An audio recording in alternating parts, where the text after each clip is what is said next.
Santiago. Unang Kabanata. Mula kay Santiago, alipin ng Diyos at ng Panginoong Hesukristo. Ipinapaabot ko ang aking pagbati sa mga pinili ng Diyos na nasa iba't ibang bansa.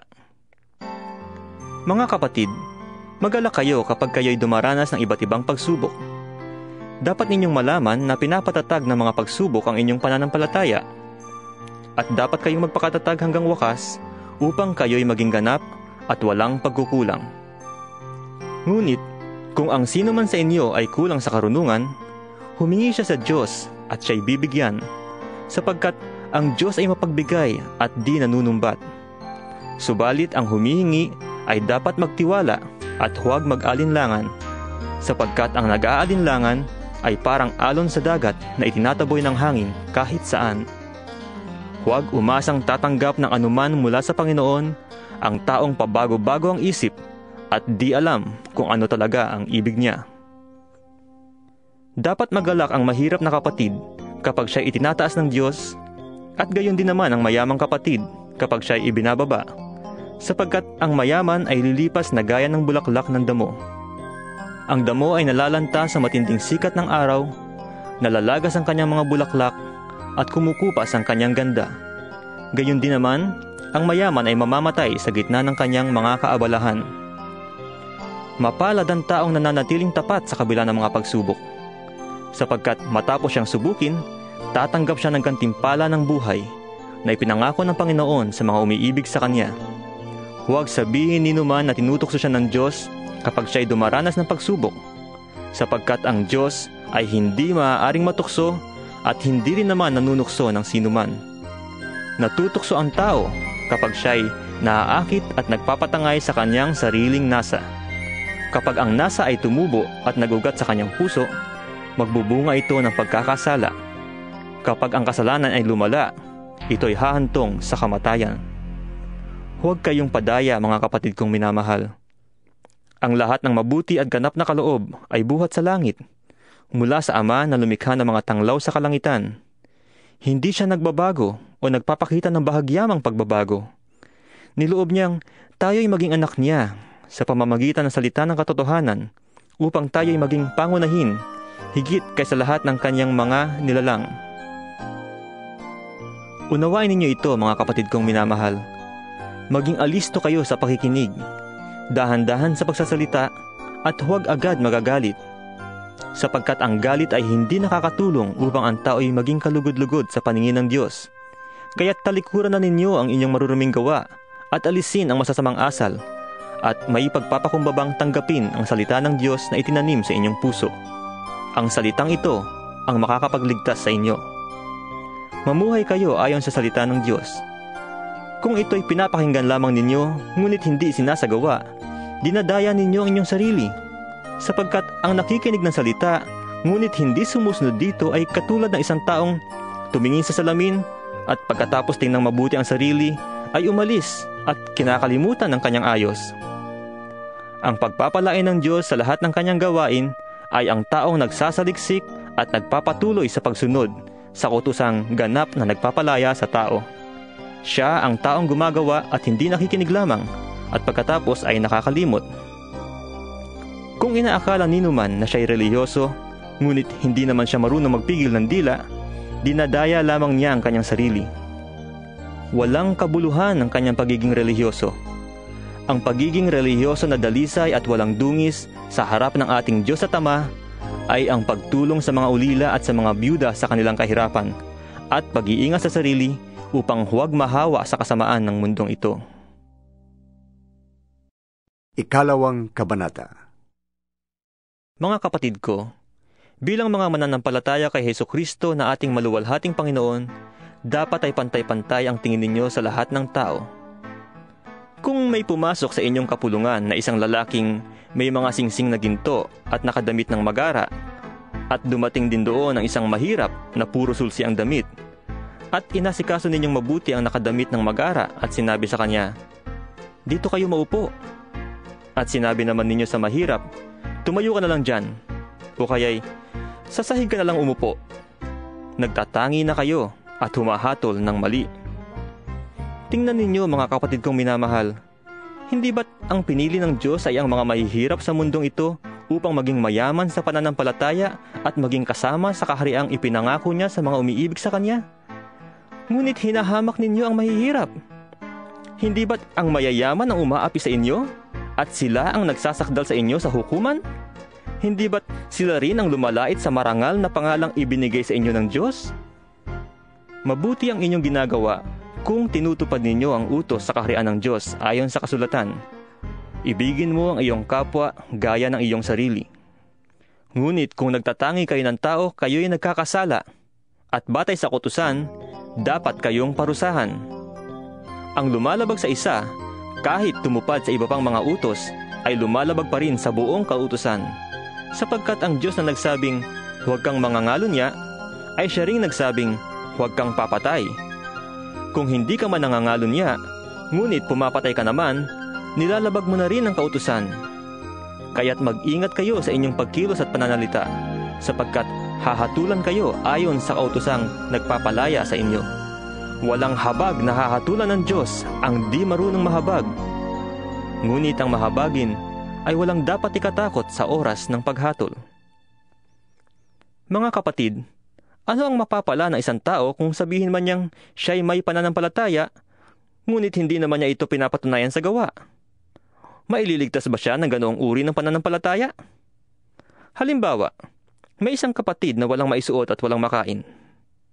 Kung sasabihin ninyo sa kanya, patnubayang kanawa ng Diyos, magbihis ka't magpakabusog, ngunit hindi naman ninyo siya binibigyan ng kanyang kailangan, may mabuti bang naidudulot sa kanya yon? Gayon din naman, patay ang pananampalatayang walang kalakip na gawa. Ngunit may nagsasabi, may pananampalataya ka at may gawa naman ako. Ipakita mo sa akin ang iyong pananampalatayang walang kasamang gawa at ipapakita ko naman sa iyo sa pamamagitan ng aking mga gawa ang aking pananampalataya.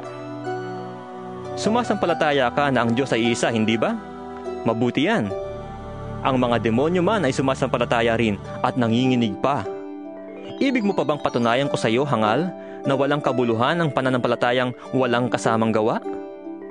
Ang ating ninunong si Abraham ay kinalugdan ng Diyos dahil sa kanyang mga gawa, nang ihandog niya sa dambana ang anak niyang si Isaac, hindi ba?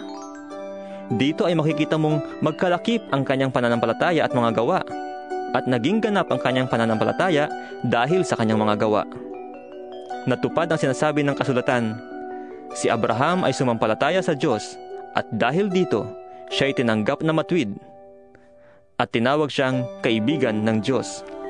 Diyan ninyo makikita na ibinibilang na matuwid ang isang tao dahil sa kanyang mga gawa at di dahil sa kanyang pananampalataya lamang. Gayon din si Rahab, ang babaeng may maruming pamumuhay.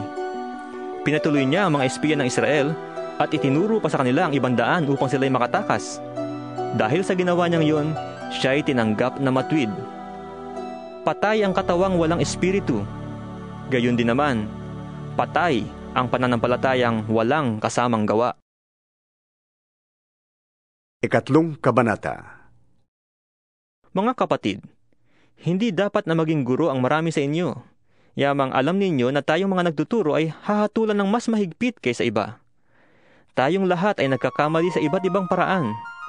Ang sino mang hindi nagkakamali sa kanyang pananalita ay isang taong ganap at marunong magpigil sa sarili. Kapag nilagyan ng pakagat ang bibig ng kabayo, ito'y napapasunod natin at napapabaling saan man natin ibigin. Tingnan ninyo ang barko. Kahit na ito'y napakalaki at itinutulak ng malalakas na hangin, ay naibabaling sa pamamagitan ng napakaliit na timon saan man ibigin ng piloto. Ganyan din ang dila ng tao. Maliit na bahagi lamang ng katawan, ngunit napakalaki na nagagawang kayabangan. Isipin na lamang ninyo kung paano napapalagablab ng isang maliit na apoy ang isang malawak na kagubatan. Ang dila ay parang apoy, isang daigdig ng kasamaang nagpaparumi sa ating buong pagkatao. Ang apoy nito ay mula sa impyerno at sinusunog ang lahat sa buhay ng tao. Lahat ng uri ng ibon at hayop na lumalakad o gumagapang o nakatira sa tubig ay kayang pigilin at talagang napipigil ng tao, ngunit walang makakapigil sa dila. Ito ay kasamaang hindi mapigil at puno ng kamandag na nakakamatay. Ito ang ginagamit natin sa pagpupuri sa ating Panginoon at Ama. At ito rin ang ginagamit natin sa pagsumpa sa taong nilalang na kalarawan ng Diyos. Sa iisang bibig nanggagaling ang pagpupuri at pagsumpa. Hindi ito dapat mangyari, mga kapatid. Hindi lumalabas sa iisang bukal ang tubig tabang at tubig alat. Mga kapatid, hindi makakapamunga ng olibo ang puno ng igos o ng igos ang puno ng ubas. At lalong hindi rin bumubukal ang tubig tabang sa bukal ng tubig alat. Sino sa inyo ang marunong at nakakaunawa? Ipakita niya ito sa pamamagitan ng wastong pamumuhay na bunga ng kapakumbabaan at karunungan. Ngunit kung ang nagahari sa inyong puso ay inggit at makasariling hangarin, huwag ninyo yang ipagmalaki at huwag ninyong ikaila ang katotohanan. Ang ganyang karunungan ay hindi galing sa Diyos, kundi makasanlibutan, makalaman at mula sa diablo. Sapagkat saan man nagahari ang inggit at makasariling hangarin, nagahari din doon ang kaguluhan at lahat ng uri ng masamang gawa. Ngunit ang may karunungang mula sa Diyos, una sa lahat, ay malinis ang pamumuhay, maibigin sa kapayapaan, mahinahon, mapagbigay, mahabagin, masipag sa paggawa ng mabuti, hindi nagtatangi, at hindi nagkukunwari. Namumunga ng katwiran, ang binhi ng kapayapaang itinatanim ng taong maibigin sa kapayapaan. Ika-4 na kabanata. Saan nanggagaling ang inyong mga alitan at pag-aaway? Hindi ba't nagmumula yan sa masasamang nasa na nasa inyong kalooban at naglalaban-laban? Mayroon kayong minimithi ngunit hindi ninyo makamtan, kaya't papatay kayo kung kailangan, mapa sa inyo lamang yon. May mga bagay na gustong-gusto ninyo, ngunit hindi ninyo maangkin, kaya kayo nagkakagalit at naglalaban-laban. Hindi nyo nakakamtan ang inyong minimithi dahil hindi kayo humihingi sa Diyos. At humingi man kayo, wala rin kayo natatanggap dahil hindi tamang inyong layunin. Humihingi kayo upang gamitin sa kalayawan, mga taksil. Hindi ba ninyo alam na kapag nakipagkaibigan kayo sa sanlibutan, ay kinakaaway naman ninyo ang Diyos? Ang sino mang nagnanais na maging kaibigan ng sanlibutan ay kaaway ng Diyos. Huwag ninyong akalaing walang kabuluhan ang sinasabi sa kasulatan. Ayaw ng Espiritong ibinigay sa atin ng Diyos na siya'y may kaagaw sa ating pag-ibig. Ngunit higit na malakas ang tulong na ibinigay niya sa atin. Kaya't sinasabi ng kasulatan, ang Diyos ay laban sa mga mapagmataas, ngunit tumutulong sa mga mapagpakumbaba. Kaya nga, pasakop kayo sa Diyos. Labanan ninyo ang diablo at lalayuan niya kayo. Lumapit kayo sa Diyos at lalapit siya sa inyo. Linisin ninyo ang inyong mga kamay, kayong mga makasalanan. Linisin ninyo ang inyong puso, kayong pabago-bago ang isip. Maghinagpis kayo, umiyak at tumangis. Palitan ninyo ng pagluha ang inyong tawanan at ng kalungkutan ang inyong kagalakan. Magpakababa kayo sa harapan ng Panginoon at itataas niya kayo. Huwag kayong magsiraan sa isa't isa, mga kapatid. Ang namimintas o humahatol sa kanyang kapatid ay namimintas at humahatol sa kautusan. At kung hinahatulan mo ang kautusan, hindi ka na tagasunod ng kautusan, kundi isang hukom. Ang Diyos lamang ang nagbigay ng kautusan, at siya rin ang hukom. Tanging siya ang may kapangyarihang magligtas at magpahamak. Ngunit ikaw, sino ka upang humatol sa iyong kapwa? Makinig kayo sa akin, kayong nagsasabi, ngayon o bukas ay pupunta kami sa ganito at ganoong bayan, at isang taon kaming titigil doon, mangangalakal kami at kikita ng malaki. Ni hindi ninyo alam kung ano mangyayari sa inyo bukas. Ang buhay ninyo ay parang usok lamang, sandaling lumilitaw at agad nawawala. Sa halip ay sabihin ninyo, kung loloobin ng Panginoon at nabubuhay pa kami, gagawin namin ito o iyon. Ngunit kayo'y nagmamalaki at nagyayabang, at yan ay masama. Ang nakakaalam ng mabuti na dapat niyang gawin, ngunit hindi yun ginagawa, ay nagkakasala. Ika-5 kabanata. Pakinggan ninyo ito, kayong mayayaman. Tumangis kayo at humagulgol dahil sa mga kapighati ang darating sa inyo. Bulok na ang inyong mga kayamanan at kinain na ng mapanirang insekto ang inyong mga damit. Kinakalawang na ang inyong ginto at pilak, at ang kalawang din yun ang magiging katibayan laban sa inyo, at parang apoy na tutupok sa inyong laman. Yan ang kayamanang inimpok ninyo para sa mga huling araw. Sumisigaw laban sa inyo ang mga gumapa sa inyong bukirin, dahil hindi ninyo ibinigay sa kanila ang kanilang upa. Umabot sa langit, sa pandinig ng Panginoong makapangyarihan sa lahat, ang mga hinaing na mga manggagapas na inyong inapi. Nagpasasa kayo sa layaw at karangyaan dito sa lupa. Nagpataba kayong para mga hayop na kakatayin. Hinatulan ninyo at ipinapatay ang taong matwid, at hindi siya lumaban sa inyo. Kaya nga't magtiyaga kayo mga kapatid, hanggang sa pagdating ng Panginoon. Tingnan ninyo ang magsasaka.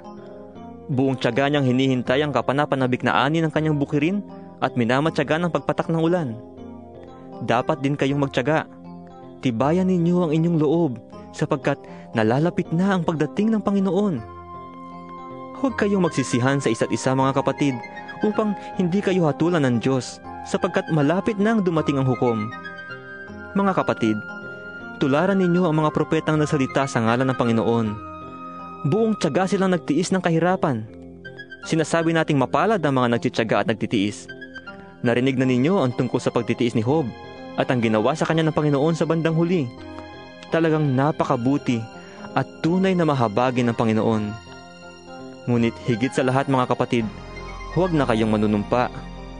Huwag ninyong sabihing, saksi ko ang langit, o saksi ko ang lupa, o saksi ko ang ano paman. Sapat nang sabihin ninyo, oo, kung oo, at hindi kung hindi, upang hindi kayo hatulan ng Diyos.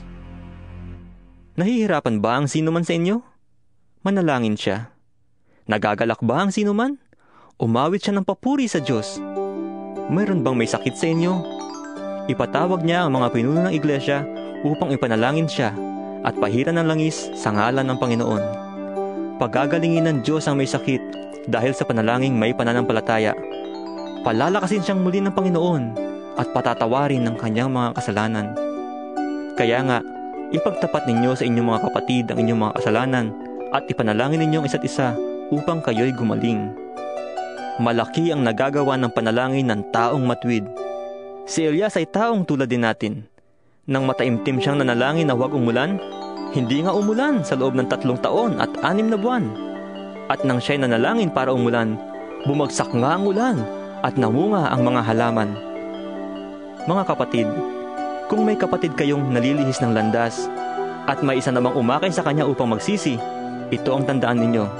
Sino mang makapagpabalik sa isang makasalanan tungo sa wastong pamumuhay ay nagliligtas ng isang kaluluwa sa kamatayan at nakakapawi ng maraming kasalanan.